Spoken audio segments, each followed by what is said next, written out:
When you round a number, you change it slightly to make it easier to work with, while still keeping the number close to its original value. Rounding creates a result that is less accurate but easier to use. If you're told to round to the nearest 10, look at the number that comes before the tens column. If you're rounding to the nearest 100, look at the number that comes before the hundreds column. For rounding to the nearest 1000, look at the number that comes before the thousands column, and so on. I think you get the idea.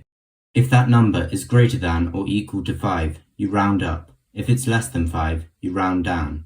Note that this method still works with negative numbers, so you don't have to worry about that. When rounding up, increase the number in the place value you are rounding to by 1 and change all the digits to the right of it to zeros. When rounding down, keep the digit in the place value you are rounding to the same and change all the digits to the right of it to zeros. Here's an example. When rounding 1546 to the nearest 10, start by looking at the number before the tens column. In this case, that would be 6. Because 6 is greater than 5, we round up, so we need to increase the number in the tens column by 1 to get 5 and change all the digits to the right of it to 0. This gives us a final answer of 1550. When rounding 1546 to the nearest 100, start by looking at the number before the hundreds column. In this case, that would be 4. Because 4 is less than 5, we round down. This gives us a final answer of 1500. When rounding 1546 to the nearest 1000, start by looking at the number before the thousands column. In this case, that would be 5, so we round up. This gives us a final answer of 2000. In exams involving a calculator, you will often get long decimal answers, and so the question will usually ask you to round your answer to the nearest whole number or to a certain number of decimal places. This is very similar to rounding to the nearest 10, 100 or 1000. Here's an example for the number 4.3728. To round this number to 3 decimal places, start by looking at the number before the third decimal place. In this case, that would be 8. Because 8 is greater than 5, we round up, so we need to increase 2 by 1 to get 3. The final step is to get rid of the 8, which gives us a final answer of 4.373. To round 4.3728 to 2 decimal places, start by looking at the number before the second decimal place.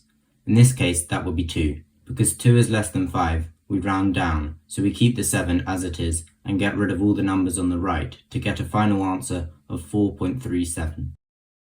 Now try one by yourself. If I asked you to round 4.3728 to 1 decimal place, do you think you could do that? I'll give you a moment to have a go. The answer's 4.4. Well done if you got that. If you're ever asked to round to the nearest whole number, it's just as simple. All you need to do is look at the number before the decimal point and decide if you have to round up or down. For example, 5.1 would round down to 5, and 24.63 would round up to 25. Here are a couple more for you to try. Press pause and have a go. When you're ready, press play.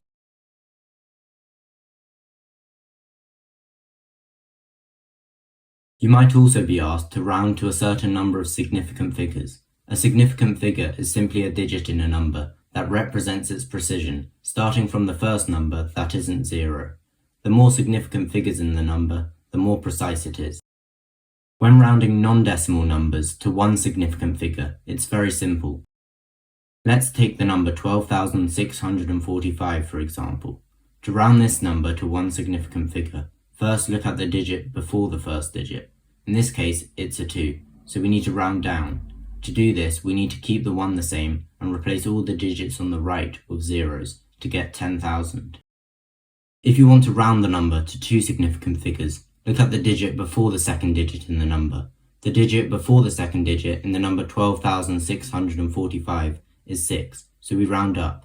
To do this, we increase the second digit by 1 to get 3, and then replace all the digits on the right with zeros to get an answer of 13,000.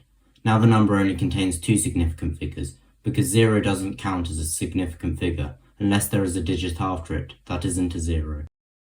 12,645 rounded to 3 significant figures is 12,600, and when rounded to 4 significant figures, it's 12,650. When rounding decimal numbers to significant figures, it works very much the same. You just have to remember that the digit 0 isn't a significant figure unless something follows it that isn't a 0.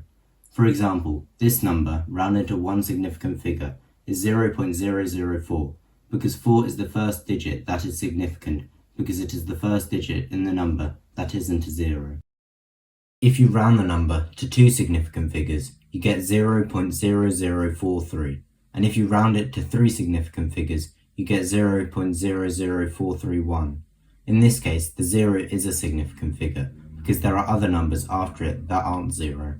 Finally, here is the number rounded to four significant figures. If you have any questions, just write them down in the comment section, and I'll try to answer them as quickly as possible. Thanks for watching, and I'll see you next time.